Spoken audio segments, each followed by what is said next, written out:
In the recent BBC Panorama programme, Lucy Letby, Who to Believe, various assertions were made regarding the insulin cases that were part of the indictment against Lucy Letby.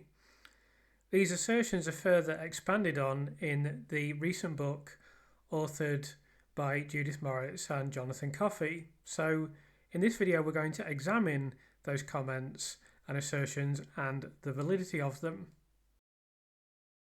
So the first thing to say is that Judith Moritz makes some comments here about Richard Taylor. So there's a few things to note here. Richard Taylor isn't in the panel, Richard Taylor hasn't written the reports, and Richard Taylor did make this very clear. Essentially this is addressing a non-argument. We see also in this initial section a very deliberate bias of language, with words like haphazard, blizzard and volley being used. This is not a fair reflection of the tone or process. These are world experts forensically examining the clinical picture of these infants. It is neither fair nor balanced to characterise them as being on the attack like Viking warriors. Really, that language alone is indicative of the complete lack of objectivity that we will see throughout this passage. So Judith goes on to make this comment, or the book goes on to make this comment, regarding there was no way we could assess these arguments on our own. Well, that's quite clear. But what you could do is you could actually pick up the phone. So you didn't speak to anyone from the defence at all, for starters. There's not a single quotation from any of the defence witnesses or any of the expert panel or anyone that is sceptical about the original prosecution case in this segment whatsoever. Not only that, no one is identified. None of the sources are identified. There are no quotations. In fact, nothing is recounted that was either said to these people or said by these people. This could just be entirely fabricated because there's nothing. If you want to quote someone in a book, obviously I can understand people wishing to be anonymous. There are people I've interviewed who wish to be anonymous. That's entirely understandable. But if you quote them, then you're holding yourself to account, particularly if you've identified them as well, because you can't do that unless they've approved it, essentially. So she essentially, as I say, does not identify anyone, does not tell you anything that she said to them, and does not tell you anything that they said to her.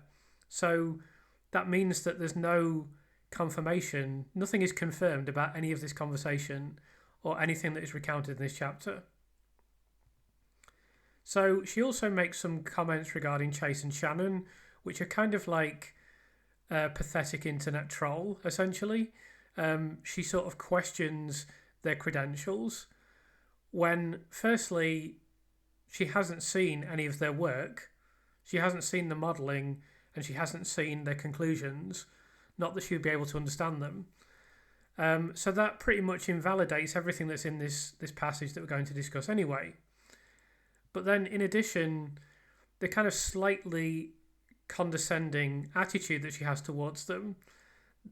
Chase and Shannon actually operate a model in the real world that addresses issues related to insulin, not a theoretical model, an actual model that they're considered the world's leading experts at delivering. That's why they're in the panel. So beyond that, there are also numerous comments in this chapter about the state of the infants. So the thing I want to point to firstly is that there's a lot of indication regarding hypoglycaemia in these infants. And what is not acknowledged at all, there is literally no reference to this whatsoever, is the differing biology of a neonate compared to not only adults, not only children, but even other babies of the same gestation period. Of course, it's difficult to compare directly because neonates are often premature, but a baby that is 2 weeks old that is not a neonate is potentially completely different from these extremely small, often extremely premature, often and usually very vulnerable infants. And one of the aspects of this is the endocrinology system of a neonate is yet to become fully formed and developed. Therefore, its insulin to c-peptide ratio differs significantly from adults. Also, you often have to consider the sheer size of a neonate. These are tiny, tiny infants, and therefore their signs, their vital signatures, the things that you would usually measure in a hospital, they can vary wildly. And that's sometimes that is cause for concern, and sometimes it's just because of this lack of maturation of their basic biological systems. So there's an academic paper on the screen now from 2017 which notes that neonates are especially vulnerable to hypoglycemia due to their lack of metabolic reserves, limited glycogen and fat stores, and inability to generate new glucose, higher metabolic demands due to a relatively larger brain size compared to their body, and associated comorbidities. The same paper estimates that 30 to 60% of neonates are hypoglycemic and require immediate intervention. So what we saw throughout the trial was examples of naturally occurring hypoglycemia. But something I also wanted to raise is that in the case of child L, we also see Lucy Letby setting the bag up with Amy Davies. So in other aspects of the court case, the prosecution makes a lot of effort to demonstrate that Lucy Letby could have been on her own. But in this particular instance, she's not even on her own when she's hanging out this bag that hypothetically she could have laced with insulin, that hypothetically could have been selected. You know, I mean, this girl's as cold as ice. You know, she's just now she's actually committing crimes while there are other people around.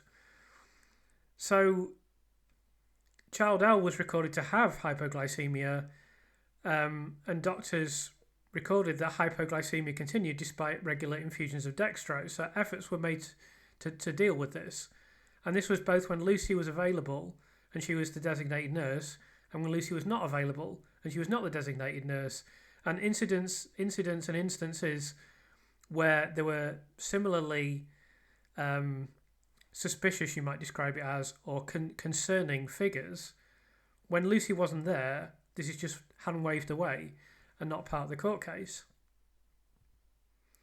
So with regard to this, Ben Myers is talking about the hypoglycemic pathway, which is essentially procedure that is supposed to occur on the unit to manage these issues, because we know already that neonates are vulnerable to this. And it seems that this wasn't done correctly. That isn't contested by the prosecution, by the way. So we see numerous references to dextrose and attempting to treat child L, but it's clear that the treatment was suboptimal. So there was also discussion in court regarding how Lucy could possibly have got through the tamper-proof seal of these bags. So again, this is another hypothetical aspect. It's already hypothetical that the bags are laced in the first place because they weren't tested. It's already hypothetical that Lucy was able to choose the correct bag because there's all manner of logistical issues related to that. It's now hypothetical that it's even possible to do this. And he gives a kind of possible conceivable explanation, but it was never really demonstrated that this is even feasible. Then Nick Johnson says, oh well, yes, you knew that the pathway hadn't been enacted correctly, and you used that as cover for your crime. So now she's not only using the incompetent unit as cover, she's using specific aspects of the hypoglycemia pathway as cover for her actions. So one of the things that the book completely fails to mention, literally doesn't mention it at all, is the 999 reading that occurred on the unit. So when speaking at a press conference, Dr. Richard Taylor cited glucose readings as being significant. He stated what was missed was an incredibly high blood glucose value, and that was completely inconsistent with the clinical findings on the baby, where bedside glucometer measurements were extremely low. And yet the blood sample which was used to analyse the insulin actually reads 999 millimoles a litre glucose. Dr. Taylor explained that this meant the glucose had been definitively flagged as being high, and that this was verified information that appears to have never come up in court. It wasn't even brought up in court. Indeed, it wasn't mentioned in the passage in the book that where assessing today. If you can see the screen, you can see an explanation that this is very likely to be a reading or an error, probably because the glucose level is too high for the meter to measure. Consequently, the 999 reading remains a major bone of contention in this case. It is broadly accepted that this reading is extraordinarily high. Well, I wouldn't even say it's broadly accepted. It should be universally accepted. If anyone wishes to claim otherwise, it's frankly utterly ridiculous. And yet this reading was not even revealed, let alone discussed or contextualised during court proceedings. Of course, we see Judith Moritz in this book also failing to mention it at all. It's been suggested that the reading is probably an error code indicating a quantity that is above the maximum level measurable by the laboratory equipment. One possible explanation for this would be that child F had very high levels of glucose in his blood, indicating hyperglycemia, high blood sugar, rather than hypoglycemia, low blood sugar. It is therefore possible that heel prick tests conducted on child F were incorrect, which indicate that the child was hypoglycemic and the infant was consequently given too much glucose, resulting in this reading, which experts agree, and as was cited by Dr. Richard Taylor, it's just simply an enormously high figure. So what several experts have told me, and it doesn't even really need an expert to outline this, is that insulin and glucose counteract one another. So the methodology that is asserted in court doesn't even make any sense. It would be indicative of someone who's completely incompetent. But then, on the other hand, Lucy Letby is allegedly able to evade detection. Now there's even more cases because of Liverpool, where she supposedly evaded detection. But in the insulin poisonings, despite the fact she's already been successful killing babies in other methods, now she's using very small amounts of diluted insulin that are being administered into the literal antidote for insulin. So the absurdities just pile on top of one another. There's a academic paper on the screen now, Mechanisms of Insulin Action and Insulin Resistance, that go through all of this in great detail. But we can keep this relatively simple. Insulin and glucose counteract each other in a regulatory feedback loop to maintain blood glucose levels. When blood glucose levels rise, the pancreas releases insulin, which helps cells absorb glucose from the blood, lowering blood sugar.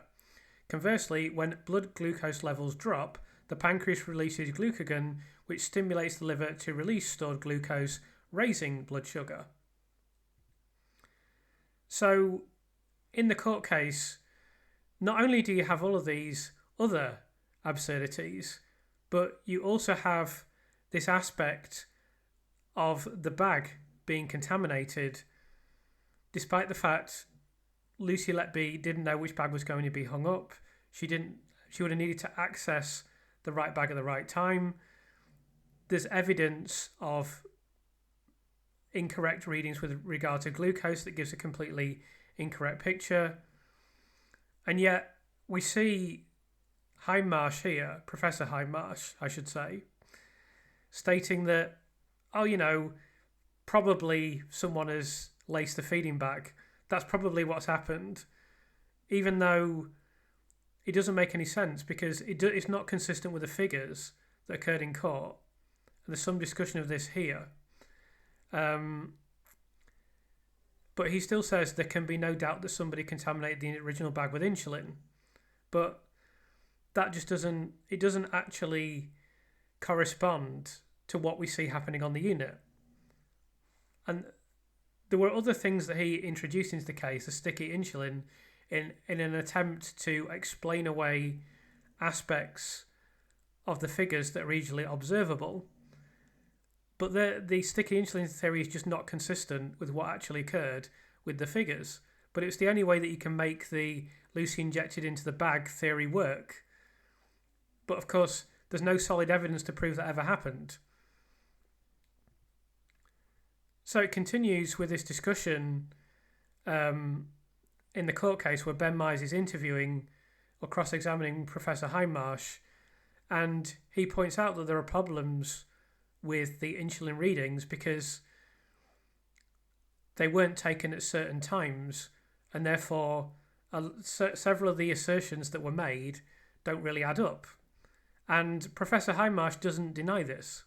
Professor Hindmarsh agrees the insulin levels aren't available at certain times when certain assumptions are made.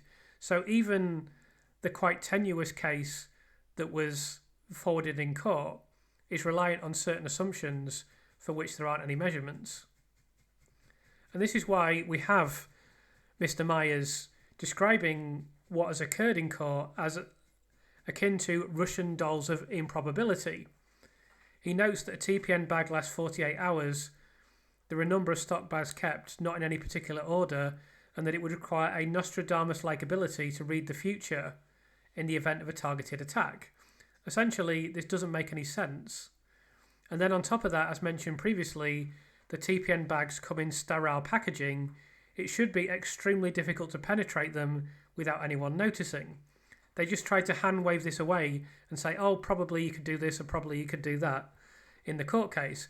Now, how Lucy would know this is another matter entirely. As we know, she hasn't Googled anything to do with insulin. She hasn't Googled anything to do with the murder methods. This has never been done before.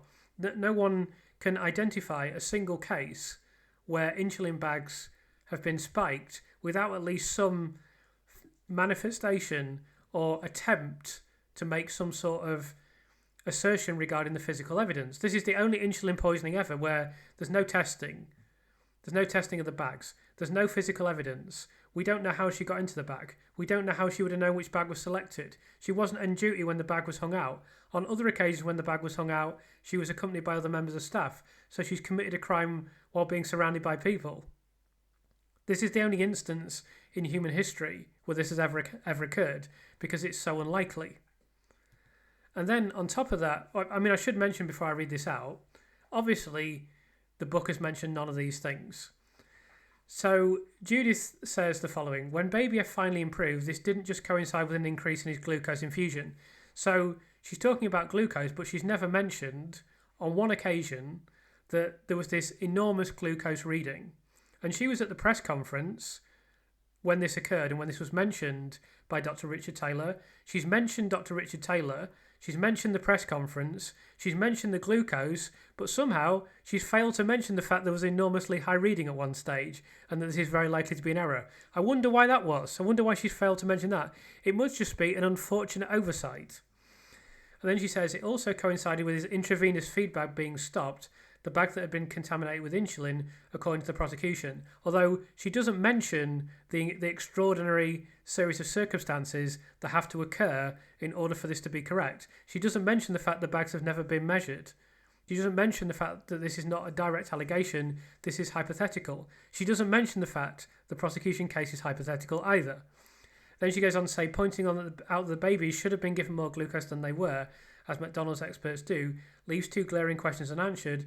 Why was so much extra glucose needed in the first place, and why was the extra glucose that they were given still not enough to counteract their low blood sugar? So we're going to go on to that in a second, but one of the things to mention again is that she hasn't seen the full reports. Despite, not only is she given a very inadequate account of what has been reported by the experts, but also she hasn't seen the full reports. So this is not the full report. This is an extract from the preview report. The following was written: as an example, child F was hypoglycemic, suffering with low blood sugar for 17 hours. If we are to accept the sticky insulin theory, it is reasonable to assume that, over such an extended period, the amount of insulin in the infant's TPN bag would become unavailable, as the amount of insulin reduced over time as more of it became stuck to the inside of the bag. But in fact, the readings for child F were notably stable throughout the day, which immediately contradicts Hindmarsh's theory. So again, she does mention Hindmarsh. She does mention the stick insulin. She claims that this is a completely sound theory, but somehow she manages not to mention what I have just stated there. In addition, we're now going to go on to look at some academic papers.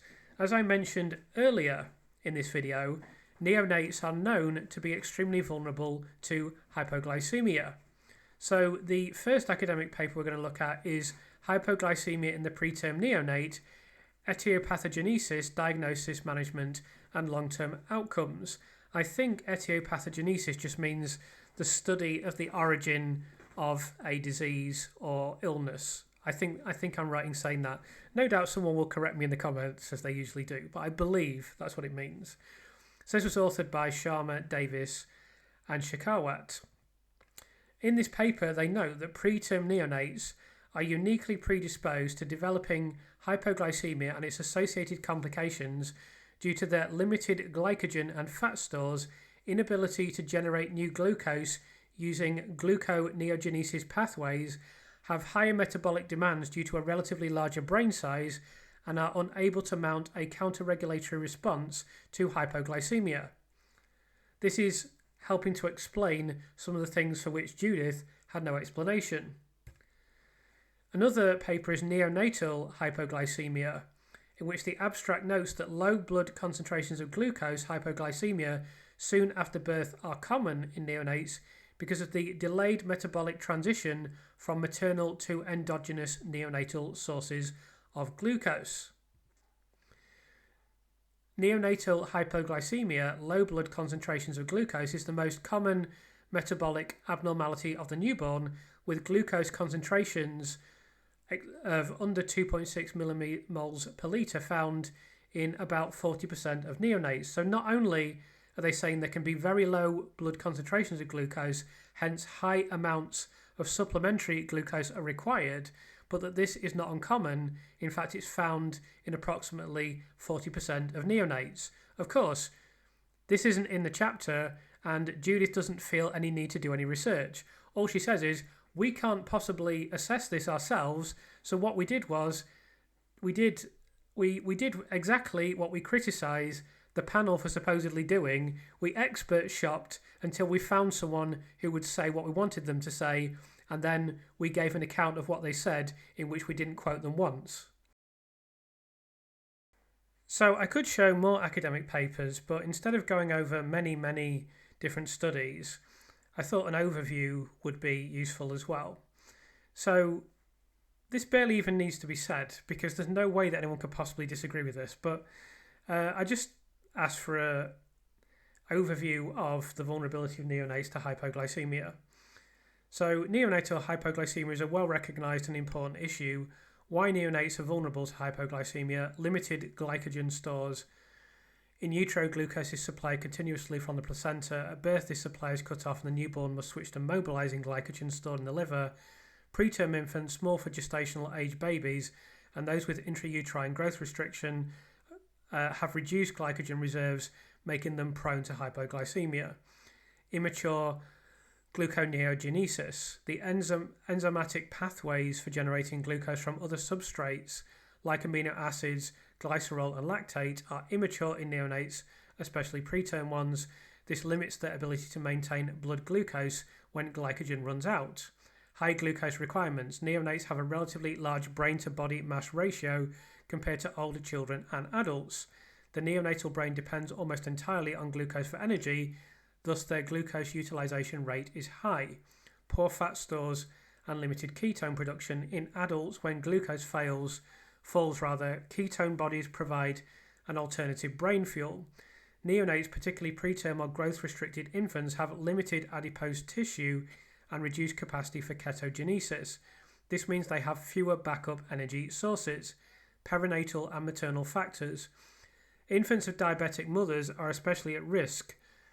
Hyperglycemia leads to fatal hyperinsulinism, which persists after birth and drives glucose down. This is going to become relevant later in the video. Perinatal stress, asphyxia, sepsis, hypothermia can increase energy demand and worsen hypoglycemia risk. This is also going to become relevant later in the video. Clinical significance. Hypoglycemia in neonates may be asymptomatic or present with jitteriness, lethargy, poor feeding, apnea, cyanosis, and seizures. It should be noted that we see many of these symptoms in these infants. Sustained or recurrent low glucose can cause permanent neurological injury because of the brain's high dependency on glucose. So this is all well known to be the case, but somehow it seems to have escaped Judith's attention. The other thing is that even the preview report is littered with references to this, so you could simply have looked at that. I'm not really even sure why the book is raising this, as it's already been answered and will doubtless be addressed in considerable depth in the full reports. I think simply from this alone, it's going to become clearer and clearer as we go along, but just from this alone, we can say quite confidently that this is an extremely biased book with no attempt to be objective. And I think we can also say with some confidence after the breathing tube debacle that Judith probably can't understand this topic as a whole. I've also heard that even more reports are being submitted, and overall this case is just way above the pay grade of Judith Moritz. I mean, I'm not going to lie, it's hard for me, but I actually do research and I actually speak to experts and I actually try to understand these issues. I see no effort that she's done any of these things. In fact, she herself says, I can't understand them. We can read things. You could have just read what it says on the report, for example. I just find it, I'm not sure quite what the right word is, but I suppose distasteful might be the right one, that someone could be such a system server. We've seen that in the court coverage from her. We see that in everything that she's done for the BBC. We see that in the fact that she just repeats the claims from Richard Baker Casey regarding the tube extubations without even bothering to remotely check them. They obviously have no credibility whatsoever, but she's happy to just put them on primetime BBC One. She's not a questioning person. So it's amusing now to see her engaging all these mental gymnastics in an attempt to pretend that she somehow understood the science in the first place, when she didn't question a single thing. It's also worth reiterating once again that Judith hasn't seen the full reports. Not that she'd be able to understand them, or indeed not that she'd make any effort to understand them, but she hasn't even seen them.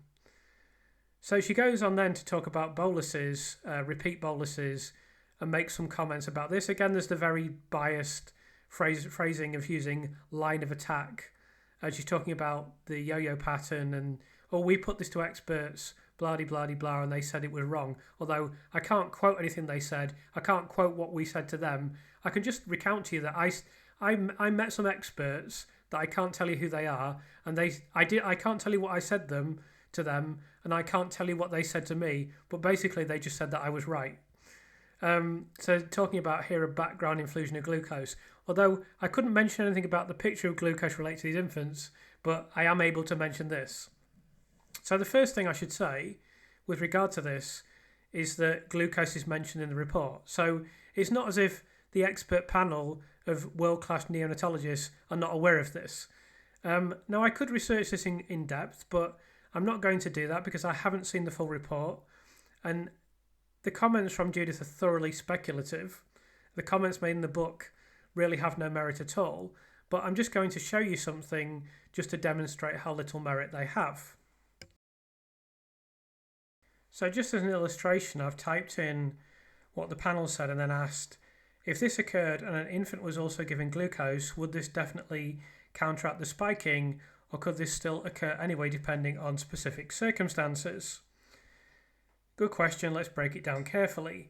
In neonates / infants with sepsis and hypoglycaemia, the physiology is a bit different from adults, and the effects of treatment depend on both the pattern of glucose administration and the infant's metabolic and hormonal state. 1. Boluses versus continuous infusion. Boluses of 10% dextrose can cause transient hyperglycemia. This may stimulate pancreatic insulin release if the infant still has a functioning insulin response, leading to a subsequent overshoot drop in glucose, the yo-yo effect. Continuous infusion of glucose provides steady delivery, avoids the surges, and helps maintain euglycemia. Would giving more glucose definitely prevent the yo-yo effect? Not necessarily. A few reasons. If given as repeated boluses, even higher concentrations could still produce spikes, stimulate insulin, rebound hypoglycemia. If given as a higher steady glucose infusion rate, this is more physiologic and usually prevents the spikes drops. That's why guidelines recommend increasing the continuous infusion rather than repeating boluses once persistent hypoglycemia is clear. And then there's some further discussion of factors that determine whether spiking still occurs: insulin sensitivity, severity of infection or stress response, duration of hypoglycemia, IV access reliability. Key clinical takeaway: giving glucose boluses alone won't guarantee stability. The yo-yo effect can still occur. The definitive way to counteract the spiking is to establish a secure line and adjust the continuous glucose infusion rate upward rather than relying on repeated boluses. Sometimes adjuncts like hydrocortisone or glucagon are considered if hypoglycemia persists despite adequate infusion. So to answer directly, no, simply giving glucose doesn't guarantee prevention of the insulin-driven spikes and drops. If given as boluses, the yo-yo effect can still happen. It depends on the infant's physiology and how the glucose is administered. The stabilizing effect only comes with appropriate continuous infusion. Would you like me to No, we don't want you to do that. So that's not exactly scientific, but that gives significant indication that, as you would expect, what the panel is saying is correct. Now, as I say, this is not the most scientific way of demonstrating this, but even this is more research than Judith did. Then we move on to discussing sepsis. So once again, there are no quotes here, just as there are no quotes in the previous section. So we don't have any idea what was asked in the previous section. We don't have any idea whether it was even conveyed correctly. So in this section, again, they're discussing sepsis and diminishing the importance of this, but we don't know what was asked and we don't know what was said. She could have said, for example, is sepsis an explanation for this? And the expert could have replied, sepsis can contribute to this, but cannot be used to entirely explain these figures, which can easily be true and is not inconsistent with what the panel is saying. What the expert panel is giving is a nuanced clinical picture involving several factors. That's why they're experts. Judith, conversely, is desperately grasping for anything that means she isn't completely wrong, having uncritically supported the prosecution from day one. If this was an honest scientific appraisal, she would be transparent in the questions and the answers. Essentially, though, she is thinking about this in a similar way to Cheshire Constabulary, that there has to be one cause for something. Of course, this is not true at all. There can be a complex and nuanced medical picture, which is exactly what the forensic reports from the international panel have provided. That is always likely to be the reason for the collapse of a neonate, or indeed any medical explanation. Sometimes there is a singular cause, but often that's not the case at all. So I'm not sure why she's citing this, but let's again look at the panel statement. So what the panel say about child F is that the infant had prolonged hypoglycemia because of sepsis, prematurity, borderline intrauterine growth restriction, lack of intravenous glucose when the long line infiltrated for a prolonged period of several hours, and poor medical management of hypoglycemia. So all of those things contribute. They add up together. They're saying 1 plus 1 plus 1 plus 1 plus 1 equals 5. They're not saying 1 equals 5. Had they just said child F had prolonged hypoglycemia because of sepsis, the criticisms in the book might be legitimate. As it stands now, they're not legitimate. And what makes them even less legitimate, as I keep saying, is you haven't told us what you told this expert, and you haven't told us what this expert told you. So we don't really have a clear picture of what even occurred in this conversation, if indeed it took place. But you just either inadvertently or deliberately, let's be generous and say inadvertently, have completely misunderstood how medical matters actually work. And you could have asked anyone. You could have asked anyone with any intelligence. They don't even need to be medically qualified. And they would have explained to you that what the panel has written in its preview report, obviously the full report is far more detailed and it will be immensely complex. What they've written in their preview report is a cumulative assessment of what occurs to this infant. They are not saying there was hypoglycemia because of sepsis. It literally, the sentence where they summarise, even the summary itself, doesn't even say this. So that just invalidates this entire argument yet again. So next, the book starts to talk about hyperinsulinism. Now, I'm not going to go over this in great depth now because we're going to discuss it later in the video as well. But I'm not going to read out everything Judith says. I will emphasise once again she hasn't seen the full reports, but this is still part of a nuanced clinical picture. Again, she could have picked the phone up and spoken to one of the experts. There is no effort in this section to be balanced or even attempt to understand the panel's view. This is a BBC journalist who has unfettered access to Panorama that goes out on prime time on BBC One. I wish I had those sort of resources, and I wish I had that kind of privilege. I don't. I had to fight to get all my contacts, and I still got a hell of a lot more than her. All she had to do was pick up the phone to people and say, "Can I speak to you about this?" Does she do that? Absolutely not, because there's no effort to be balanced. There's no effort to be impartial. There is no effort to understand. It's as simple as that. You can see the panel comment here that I will just read out. In the report, we present convincing new evidence from multiple sources that the Roche immunoassay test used can give rise to falsely high insulin results due to the presence of antibodies that can react with this type of immunoassay test. We also highlight evidence these antibodies can pass across the placenta to unborn babies and cause hypoglycaemia and apparently high insulin levels in the newborn period. Furthermore, new evidence has been published which increases our awareness and understanding about hyperinsulinism in the neonatal period. This information has provided greater insight into how adverse perinatal factors can cause hyperinsulinism in some newborn and premature infants. This is termed perinatal stress-induced hyperinsulinism. So again, Judith, not only she hasn't seen the reports, but it appears that she hasn't even read this, because we see no indication whatsoever in the book that she has understood this or conveyed to the person that she has spoken with that they have all of this new evidence and all of this new research. Of course, we don't know what she said because she doesn't report that either. So the next thing we move on to is the immunoassays.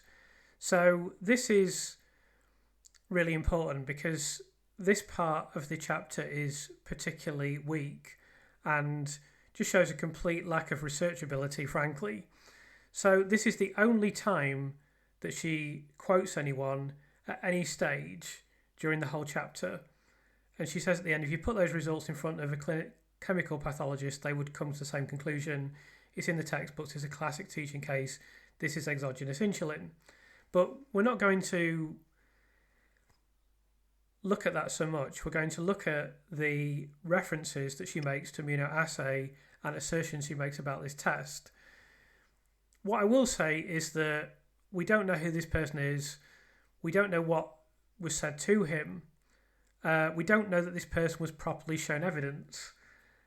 She managed to avoid quoting a single thing about their conversation until this one line. Then she references other experts at other points. She doesn't name them. She doesn't reference their background. She doesn't give any indication of what they said. She just euphemistically claims that they agree. This can only be described as poor journalism and demonstrates a complete lack of transparency. So we're going to address this issue of the immunoassays. So Judith makes numerous claims about the accuracy, interference, cross-contamination, etc., related to immunoassays. Of course, she doesn't say who she spoke with in relation to immunoassays. She just creates a straw man argument and then answers it herself. It's quite interesting here. She says, she makes this comment about Professor Jones or Dr. Ishmael wouldn't accept what was stated in the report. Well, I know for a fact that they would. So, but again, she could have confirmed that simply by speaking to them, which she didn't make any effort to do. So the first thing to say about this is it's not about the interference rate, or she says this is all about probabilities, as we'll see in a second. It's not. It's not about probabilities. It's all about the fact that this is a screening test. It's not supposed to be used forensically because it's not a forensic test and it cannot do what it is supposed to do or what it's required to do here. So this message that is actually on the test that was used itself about this is not suitable for the investigation of factitious hypoglycaemia. If exogenous insulin administration is suspected as the cause of hypoglycaemia, please inform the laboratory so that the sample can be referred externally for analysis. Now, I'm going to say this quite a lot in this section, but naturally, Judith doesn't mention that in the book at all. We don't know if she recounted that to the person she interviewed because we don't know what she said to him. So we see here just a general summary that indicates immunoassays are screening tools. They are screening tools that provide a presumptive positive. They should not be the sole basis for accepting evidence in a legal setting. All I did to get this summary was type into Google immunoassays screening test. But the only reason I know that they're a screening test is because a lot of people have told me that they're a screening test. The problem is they are being accepted in a legal setting. We already have numerous people in prison because of these tests that are not supposed to be used for this purpose. They're just a screening test, so to give you some sort of vague indication. But we'll go on to that in more detail as we continue. The next thing to look at is the United Kingdom and Ireland Association of Forensic Toxicologists. Now, you might wonder how I know that this exists. Of course, I spoke to people who are experts and they told me that it exists. I didn't find this myself on this occasion. Someone else showed me this and walked me through it. So you see, I'm going to read this out. In most instances where a laboratory is asked to look for drugs in biological specimens, screening tests are employed. Screening tests similar to the COVID test, for example. Screening tests may be directed towards a class of drugs such as opiates, or may be a broad-based screen. A presumptive screening test is one that provides an indication of the presence of a drug or drug class, but does not provide unequivocal identification, thereby requiring the use of a further and more specific test for confirmation of the result or identification of a specific drug. Presumptive screening tests such as immunoassay or colour tests must be appropriate and validated for the type of biological specimens being analysed. And then it goes on to give some further details regarding immunoassays. Now, I'll say for the second time in this video, Judith Moritz didn't mention any of this in her discussion of immunoassays. We don't know whether she mentioned it to any of the so-called experts that she interviewed, none of which she identified, because we don't know what she said to them and we don't know what they said to her. We just have her kind of semi-literate commentary on this. As a general matter of scientific principle, the detection or initial identification of drugs and other toxins when detected by an immunoassay or enzymatic assay should be confirmed whenever possible by a second technique based on a different principle. This wasn't included in the book. This wasn't even mentioned in the book. We don't know if the expert heard about this or not.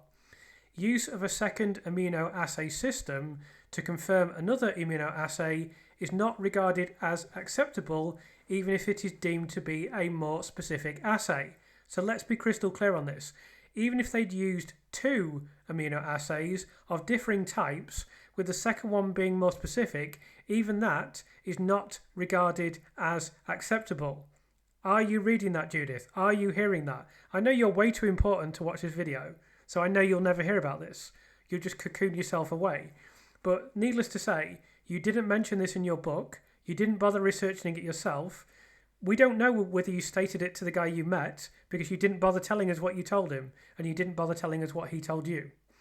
Specifically for immunoassays, a laboratory should, at a minimum, be able to demonstrate that the blank or negative calibrator plus two standard deviations does not overlap with the cutoff or the lowest positive calibrator. We know for a fact this didn't happen in the Lucy Letby case.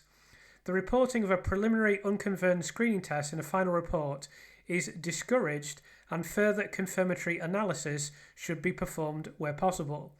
This isn't in Judith's book. It's not been mentioned. She doesn't even know this, I would suggest. Chromatography provides a chemical separation of analytes in a gaseous or liquid system, providing a retention parameter to allow identification of a compound. So it goes on to tell you more about liquid crystal, I think it's called liquid crystal mass spectrometry. I could have got that slightly wrong. But it's mass spectrometry is the MS bit. L is liquid, but I tend to think the C stands for something else. But such techniques can be used to confirm presumptive immunoassay findings And then they talk about another system called GCNPD. This is not specifically relevant to insulin, but here they're even saying this is not good enough, it's not specific enough for criminal casework, this must be rigorously done, otherwise the analytical findings are unacceptable. So, as I say, none of this is in the book. This is the fundamental problem with using immunoassays. Now, I'm not going to go over this in this video. I've discussed it previously, and it's complicated enough and will be long enough as it is. But immunoassays don't specifically measure insulin. They use this binding technique, and that is one of the many reasons that it can go wrong. Here, as is indicated, chromatography provides a chemical separation of analytes, and so it's able to specifically identify the compound. That's why it's far superior to immunoassays, and that's why immunoassays are this rough, described to me as cheap and dirty test by Professor Richard Gill that they'll have in laboratories purely for cost reasons, and then if something important comes up and you need a forensic quality test, you don't rely on immunoassays. That's why in these official guidelines of the United Kingdom and Ireland Association of Forensic Toxicologists, they say all this stuff. So I've mentioned already she makes this comment about arguments about probability. They're not. That's not the argument at all. The second thing is that she makes this observation about, immunoassay tests are used all over the country in laboratories, which is true, of course. The reason they're used in that setting is because they're cheap, and most of the time it doesn't really matter about getting absolutely accurate results. When you do require accurate results, you follow the process that I've just outlined from that official documentation. However, I'm just going to go over a couple more documents just to make this crystal clear. So with regard to this immunoassay mass spectrometry issue, I just want to show you a couple of resources. The first one is in the Journal of Chromatography from 2012, Successful and Cost-Efficient Replacement of Immunoassays by Tandem Mass Spectrometry for the Quantification of Immunosuppressants in the Clinical Laboratory. And this paper records a specific laboratory in which, as they describe here, the implantation of mass spectrometry in replacement of immunoassays. And at the end, they conclude the transition from immunoassays to mass spectrometry was well received by the laboratory staff, and significant reductions in reagent costs have been realised, $250,000 Canadian dollars per year. With these savings, the purchase and installation of 2 complete HPL-MS/MS systems was completely financed in less than 3 years. So there's a couple of takeaways here. The first one is, obviously, this is being done to replace immunoassays because immunoassays are less accurate. The second thing is they managed to fund this within 3 years, but it had to be funded because it's more expensive, it's difficult, it's not necessarily straightforward to just move from one method to another. And as you know, everything is being cut in this country. It's not being... There are very few areas of society in which we're seeing the argument made we need to spend more money on this. So I think that this would be very unlikely to happen in Britain. The third thing, just to give a third takeaway, is that this is happening back in 2012. So this has been known about for a long time. This isn't some revelation that just came to light. It's been known for a long time there are problems with immunoassays. It's been known for a long time there are other methods that are superior. It's just that nothing has been done about it. And as I say, the simple reason for that, as indicated here, is cost reasons. The second thing I want to have a look at is this article here. Why qualitatively high-value analysis is cheaper in the end. In the past, we repeatedly focused our attention on developments in the clinical application of mass spectrometry-based methods in patient care. Various aspects became significant. So in this report, they say, this author by Walter Deppner states, today the use of liquid chromatography triple quad mass spectrometry, that's what it stands for, liquid chromatography, for therapeutic drug monitoring can be considered today's standard. Today's standard, do you notice that? Although classically applied immunoassays continue to be practical. That's why they're used, because it's practical i.e. it's cheap, it's quick, it's affordable, that's why they're used. They're not used because they're good. They're not used because they're the gold standard. It's as simple as that. However, the limitations of these techniques, e.g. non-specificity and matrix influences, have immediate impact on therapy decisions and court cases. Misjudgments have fatal consequences. This raises the question whether this can still be tolerated today. Clearly, it can be tolerated. We know that it can be tolerated. And so it goes on to discuss this in great length and some of the technical aspects. So I'm not going to go through all of this. But then it just talks about the economic aspects and how this is a consideration. Noted here, the application of LC-MS in clinical routines is still viewed as an expensive niche method for highly specialised analysis. But of course, in this situation where we're talking about someone's life, like I don't know if you recall the scene in Shawshank Redemption, for people who've seen that, where Andy Dufresne learns there may be someone who can get him off the hook, who can give an alibi for him and speak because he knows someone else who's actually killed his wife. And the warden is very resistant to this because he knows he's committed a load of financial crime. And he's dragged out going, it's my life, don't you understand, this is my life. And that's what we're dealing with here. Someone's life is being taken away. Lucy's taking it, as philosophically as you possibly can, but her life is literally being snatched away from her on the basis of a test that's not even reliable.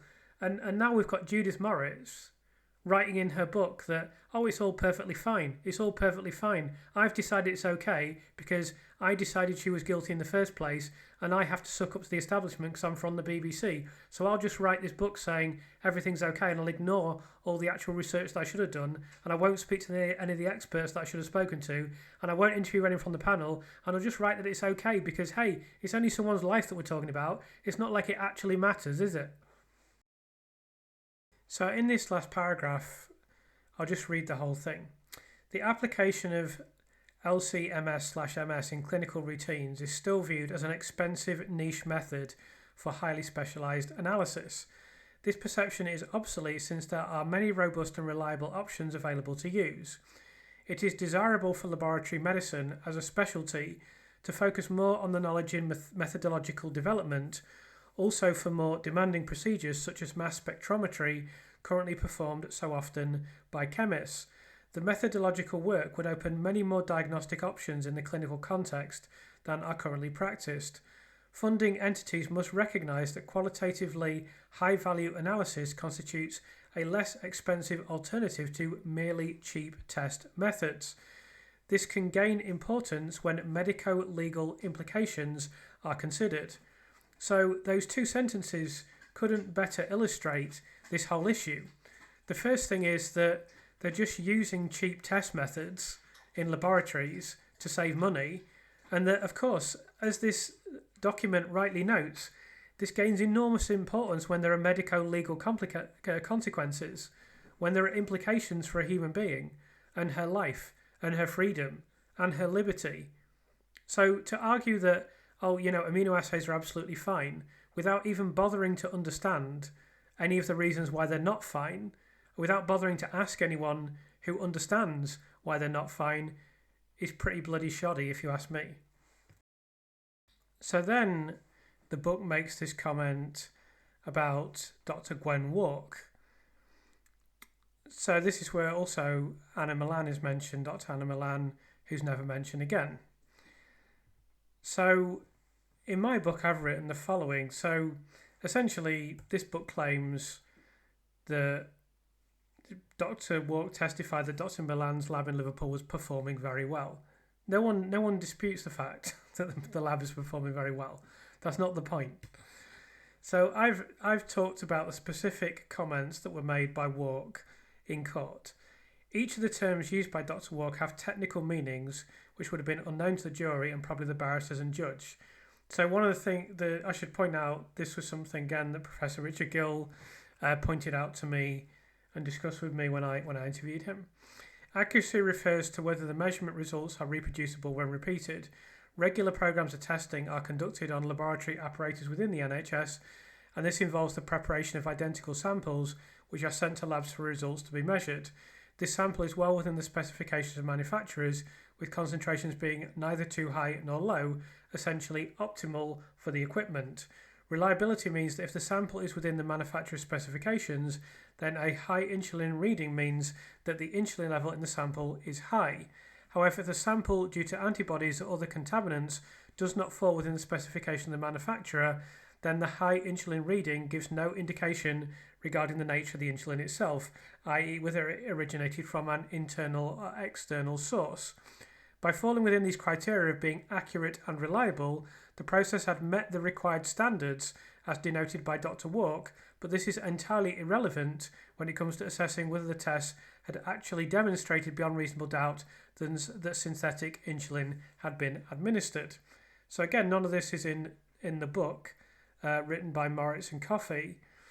And also, it wasn't mentioned in that book that Gwen Wark had previously authored this paper that I've referenced previously with Professor Vincent Marks, in which she contradicts almost everything she said in the court case. So again, I've said before, the defence had the missed opportunity. They could have got this paper, they could have read it out to her, they could just throw out the court case immediately. You can just... Gwen Wark's testimony becomes nothing and she's just gone from the process. They didn't do that, which is a terrible mistake.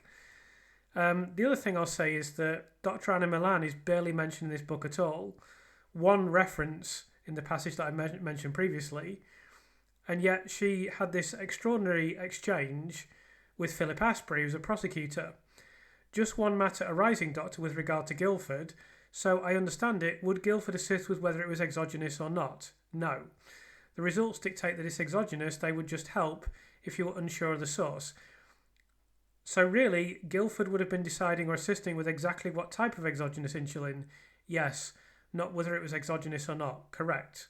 So that's not correct. That's completely incorrect. So somehow this went without comment in court, and somehow it's not in the book that's recently been released. Now, it's somewhat speculative to try to understand why Anna Milan has said this. One wonders if she's trying to defend the laboratory she works for. I can't really give any other possible explanation because it's known that it's supposed to go to Guildford for an exogenous insulin test. This is a document from the Thirlwell inquiry from the laboratory at the time, taken in August 2015, where we see the message, exogenous, suggest send sample to Guildford for exogenous insulin. A professor told me that this doesn't take place in Guildford anymore. It actually takes place in Germany because Britain seemingly doesn't even have the facilities to do this anymore. But it's supposed to take place. There's supposed to be a test for exogenous insulin. That's 100% clear. Why this has been said in court when it's categorically incorrect, I have no idea. We even see this repeated in this document produced by lawyers on behalf of the families groups that submitted the Thirlwell inquiry. Exogenous suggests send sample to Guildford for exogenous insulin. Unfortunately, in the case of Judith Moritz, her attitude seems to be, I'm a journalist for the BBC, so I'll just say anything. I don't need to reveal any of my sources. In fact, I don't even need to reveal what I told them. In fact, I don't even need to reveal what they told me. I'll just report it back because, you know, I'm a really important BBC journalist. I'm on TV all the time, do you know? Although, despite the fact that I'm a journalist, I don't have to pick up the phone to anyone. I don't have to do any of my own research. I don't even have to attempt to understand the subject matter. All I have to do is give a running commentary. So, for a lot of the things that appear in this video, not everything, because I've obviously done my own research, and I've backed up things that I've been told as well, to make sure that the research I've done is of the highest quality possible. But for a lot of things that appear in this video, I didn't discover them myself. I spoke to actual experts and they all said the same thing. That's why I know that they're true. That's how I know that they're the case. That's how I know that they're documented. So everything that we're saying here about immunoassays, about mass spectrometry, etc., this is especially true that we should have this gold standard, that they should have been sent to Guildford for exogenous insulin. In this case, where there's no direct evidence, it's all based on a series of hypotheses. It requires highly unlikely foresight from Lucy Letby.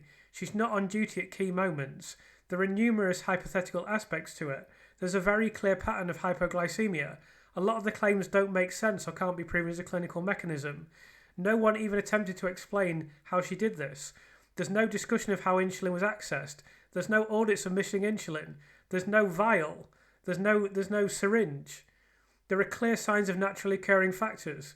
In that scenario, where you're dealing with an entirely hypothetical and borderline impossible premise, you surely need to actually test the insulin properly. Not only did this not happen, the court even heard testimony that is provably, undeniably incorrect, which specifically misled the jury. Where is this in Moritz's magnum opus exactly? The next thing we're going to look at is a claim that someone has made in the comments section, and I want to go over this relatively quickly because it's simply untrue, that you cannot determine Actrapid, which is the pharmaceutical preparation of insulin, from endogenous insulin. So this is untrue. You can see here a comparison between the two, Actrapid being a pharmaceutical preparation that is structurally identical to human insulin. However, in the vial it is formulated in solution where insulin molecules associate as hexamers. After subcutaneous injection, these hexamers must dissociate into dimers and monomers before absorption into the bloodstream, which causes a slower onset and longer duration compared to naturally secreted insulin. That's why Actrapid has an onset of about 30 minutes, peak at 2 to 4 hours, and duration of up to 8 hours, much slower than endogenous insulin spikes. So there's more information here about Actrapid and how you can distinguish this from endogenous insulin, and that there are formulation related signatures related to zinc ions, preservatives, and its hexamer versus monomer state. This all means that if mass spectrometry is applied to the plasma tissue near the injection site or to a drug preparation itself, the presence of cresol, phenol, or unusual zinc-insulin complexes is a giveaway of an exogenous formulation. There's then more information here about isotopic structural variants. I don't think I'll go into all of this. I mean, it's highly complex, but I just wanted to show this on the screen. Some stuff to do with isotopic ratios, some to do with post-translational modifications, and to do with traced host cell impurities, all ways that these two things can be distinguished from one another. Then there's more about formulation-related markers, phenol and M-cresol, zinc hexamer complexes, and other excipients. Then there's isotopic and structural subtleties related to the isotopic ratios, post-translational modifications, and trace production-related impurities. What this all adds up to is that there are formulation markers such as phenol, M-cresol, zinc hexamers that provide immediate and unambiguous evidence of exogenous insulin. There are also isotopic structural subtleties such as that allow ultrasensitive forensic analytical methods to distinguish recombinant insulin from naturally secreted insulin, even when the amino acid sequence is identical. So I wanted to be clear that this mass spectrometry can distinguish them apart. It's not entirely reliant on c-peptide, so I just wanted to make that crystal clear. There's this final comparison between the two. So you can see endogenous insulin and Actrapid compared with one another. You can see there's numerous ways that they can be distinguished from one another. So speaking of c-peptide, I'm now going to look at some papers because the book also makes several claims related to c-peptide while also not mentioning a single thing about the anatomy of neonates. So the first academic paper here is c-peptide suppression during insulin infusion in the extremely preterm infant is associated with insulin sensitivity. So it should be clear from this that this paper, authored by multiple experts, is talking about how infants can be particularly sensitive to insulin and how this could raise their insulin levels even when they're at lowered c-peptide levels relative to the insulin. So the conclusion here is that exogenous insulin infusions suppress the c-peptide concentration to individually different degrees. So it varies. It is not uniform from one infant to the next, particularly when there are other factors involved. In addition, the effect of insulin infusion on cells may be linked to individual insulin sensitivity, where a low insulin sensitivity resulted in a more pronounced decrease in c-peptide during insulin infusion. So that's one example. Another academic paper is Pancreatic Insufficiency, Digestive Enzyme Supplementation and Postnatal Growth in Preterm Babies. So preterm infants often suffer with pancreatic insufficiency, which among other infant issues impacts their production of insulin and c-peptide.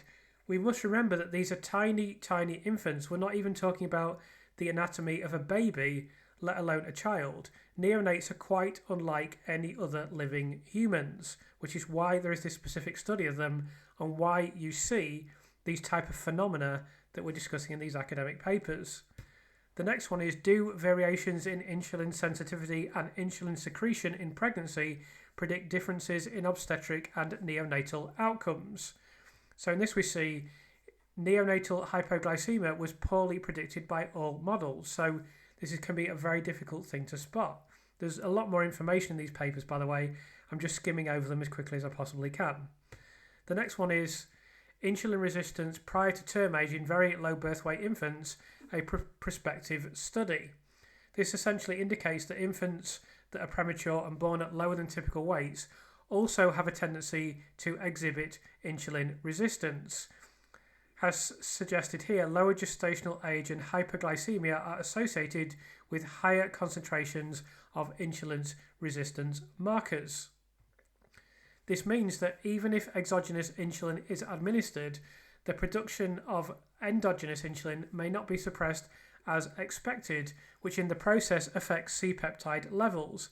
There are many other factors and studies that also point to variability among individuals regarding c-peptide levels.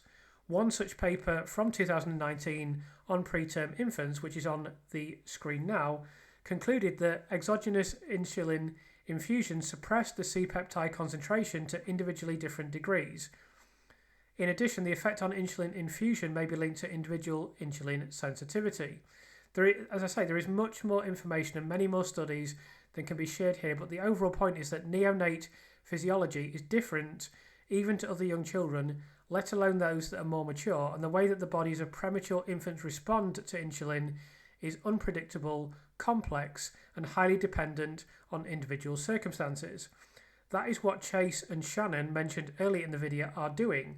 They are providing an explanation for why this happens, why there is variance, and why insulin levels and c-peptide can be decoupled. This was already partially understood anyway, but what they are doing is world-leading and groundbreaking research. People who are skeptical about that simply don't understand it and don't understand neonates. I'm not going to include Judith Moritz among the skeptical because she just simply completely ignores it. Finally, I want to move on to a discussion of the third insulin case. So in this case, there is very clear evidence of congenital hyperinsulinism. As we see in the document here, we see further references to it here. There's another reference here where they're talking about congenital hyperinsulinism, and there's another reference to it here. So this is all in a document that was released to Thirlwell Inquiry and then deleted, with a Dr. Sony talking about this third infant, referred to as infant Y by Judith Moritz in the book.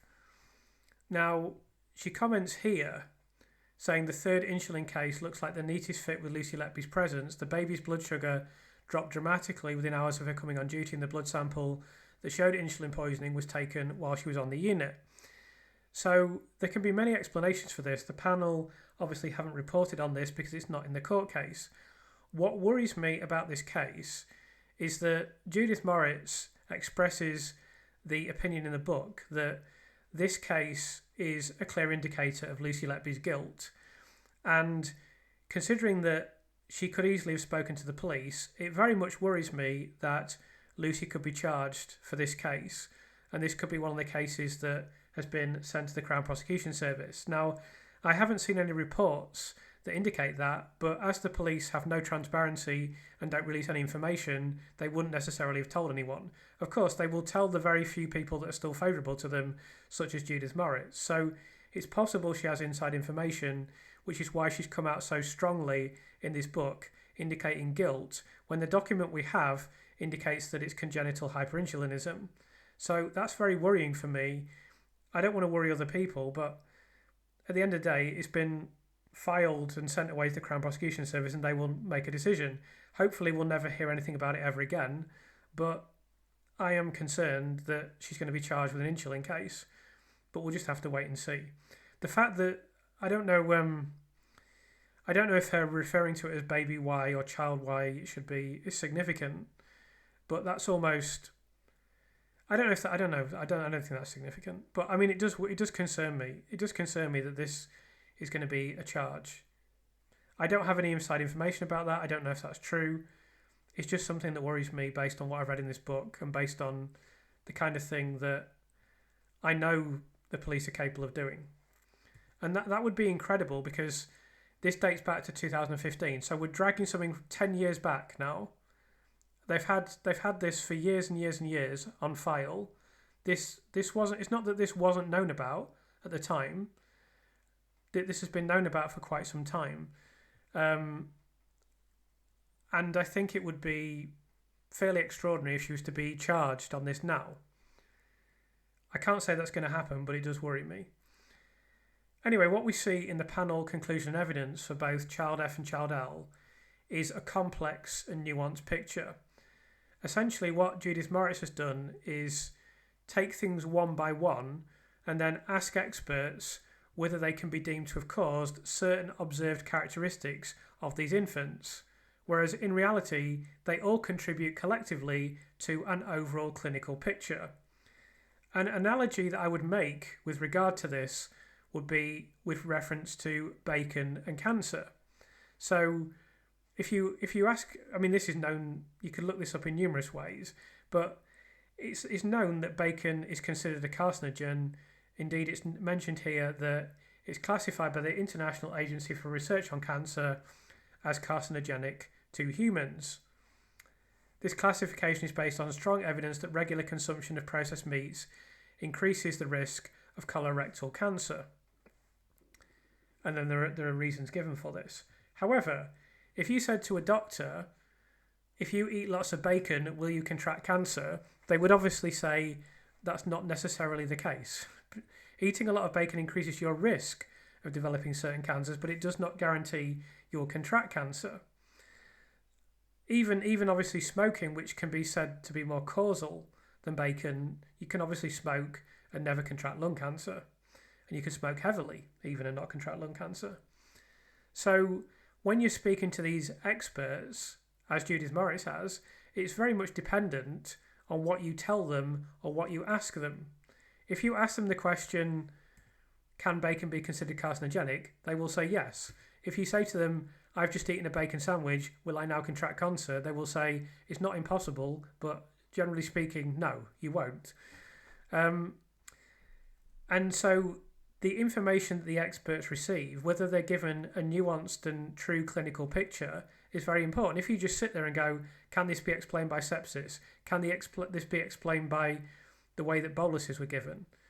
Then they will obviously say, they can say no, because it's not a significant enough explanation in itself. But that's not what the panel are claiming. The panel are stating that all of these things collectively contribute to a clinical picture regarding the infants that is not the same as the one that was conveyed in court. Then on top of that, we can talk about all the things that aren't referenced in this book. So she hasn't properly conveyed the broad clinical picture related to the infant. She hasn't discussed the importance and distinct nature of neonate anatomy. She hasn't talked about instances of natural hypoglycaemia occurring in these infants. She hasn't properly explained anything to do with immunoassays, let alone demonstrated that they are screening tests and that official guidelines indicate this. She hasn't mentioned anything related to the Guildford test for exogenous insulin that is absolutely required. She also hasn't told readers that the court and jury were misinformed on this matter. She hasn't told readers that the bags were being deliberately contaminated is entirely hypothetical.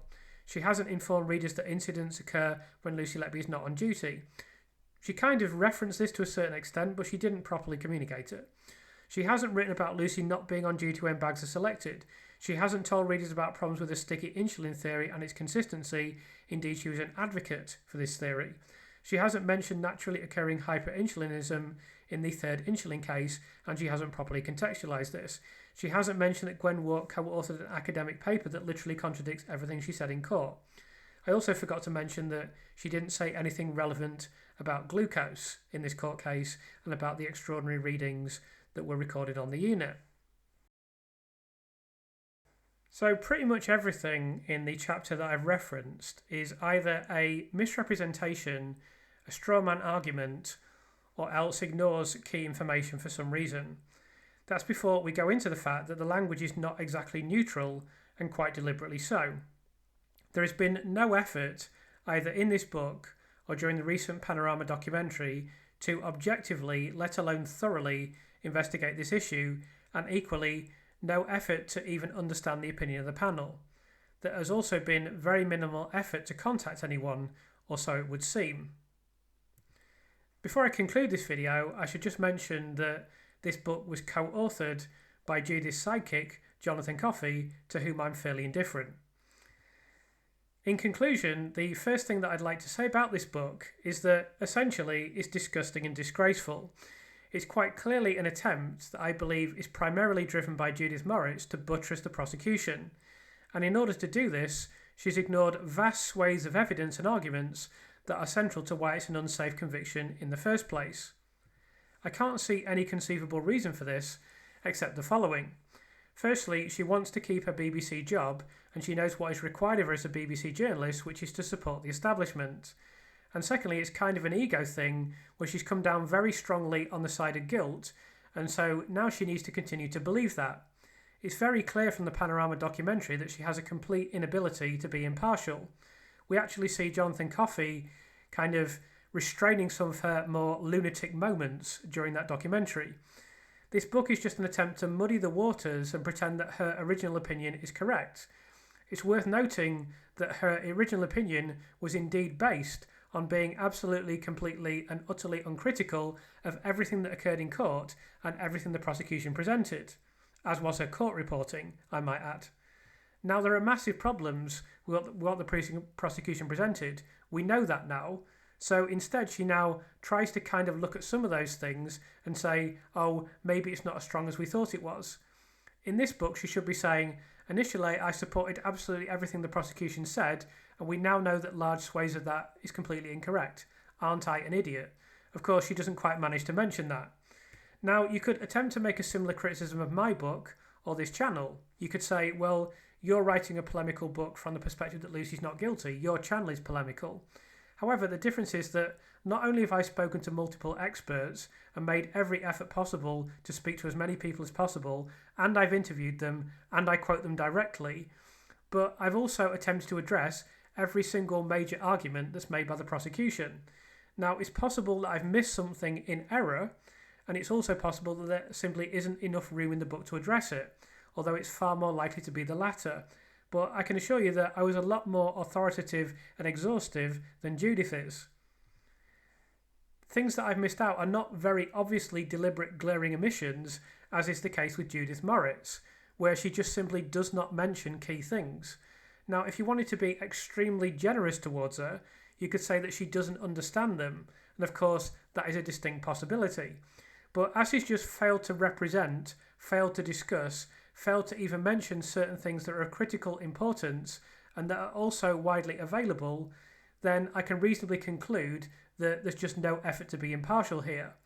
As I just stated, it's not as if these things aren't available, it's not as if they're not in the public domain, it's not as if she couldn't gain access to them, it's not as if she can't just pick up a document and read them. She just either hasn't done this or has decided not to reference this in the book at any stage. The important thing about this case is not really Lucy Letby. This isn't about Lucy Letby, it's about patient safety. It's about whether or not NHS institutions are going to be held to account. It's about power, hierarchy and status. And it's about the ability of the criminal justice system to deal with complex and nuanced information. We can see from this execrable chapter that it's going to be very difficult for the criminal justice system to deal with complex and nuanced information. This chapter may seem superficially convincing if you're not in possession of the facts. Of course, when you are in possession of the facts, it's not convincing at all. Unfortunately, human beings don't necessarily want complex and nuanced explanations, and what I've seen from the criminal justice system and the verdicts of the appeal system is that they definitely aren't particularly comfortable at dealing with science. Typically, human beings want simple and definitive explanations for things.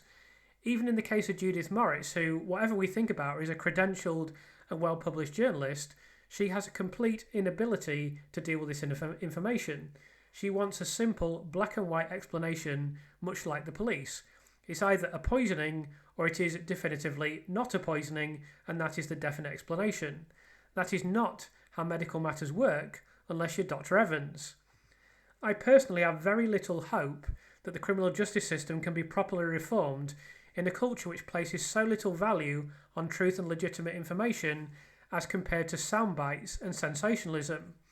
Something that I've reflected on is that while I really commend the efforts of the Daily Telegraph and the Guardian, in particular for getting information out there regarding this case, the most important, certainly the pioneering article related to Lucy Letby, was in an American publication. Obviously, it won't be lost on anyone that this didn't happen in America.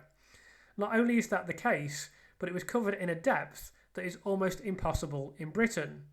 I can't think of an obvious equivalent to the New Yorker in this country which would set aside 13,000 words for an article of such importance. Several journalists in this country have done great work on the Letby case, but they are not afforded the time and space to do what Rachel Aviv so expertly did. Aside from that, we don't actually value the truth, deep research, or even legitimate argument. This latest effort from Moritz is nowhere near the worst offender, but it nonetheless makes that crystal clear. The legal system doesn't care about the truth. In fact, I think over a period of time, those involved with the legal system engage in some sort of strange divorce from the concept of truth. It almost doesn't exist in their world anymore. The notion of truth comes to be significantly less important than well-argued litigation.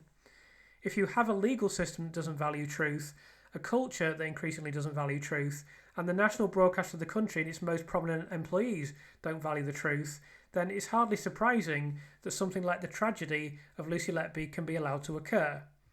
The question is whether the instruments and institutions of that society can now be self-critical enough to reverse this abomination, or whether comforting lies remain more palatable than the grisly truth. If you've enjoyed this video, then it's always helpful to me if you could subscribe, like and comment. A lot of you do comment anyway, and my subscribers have been going up rapidly, which is very much appreciated. I've got into a rhythm of doing a video every 2 days now, and I think I'm going to be able to keep that up. I may occasionally need a break, a day here and there, but as I've become more experienced on YouTube and a little bit better at making videos, I think it's feasible for me to keep up this pace, but it is hard work, so any support that I receive is greatly appreciated. I'm going to do this full time from now on.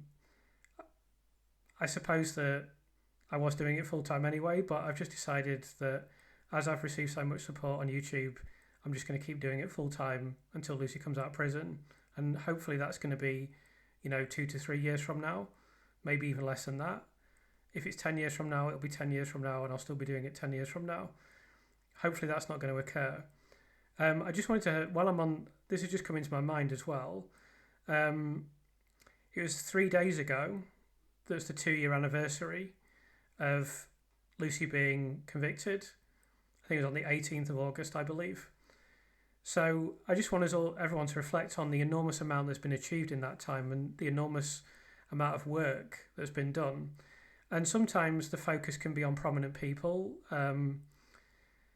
but it really is. I at the end of this video, I mentioned the grisly truth, but to use the word grisly in a different context, it really is the grisly work on social media, spreading the word, putting information out there when it wasn't popular, when there weren't people weren't receptive to it, when a lot of people were abusive, and just keep pushing and keep pushing and keep going back and keep being insistent and keep trying to uncover new things.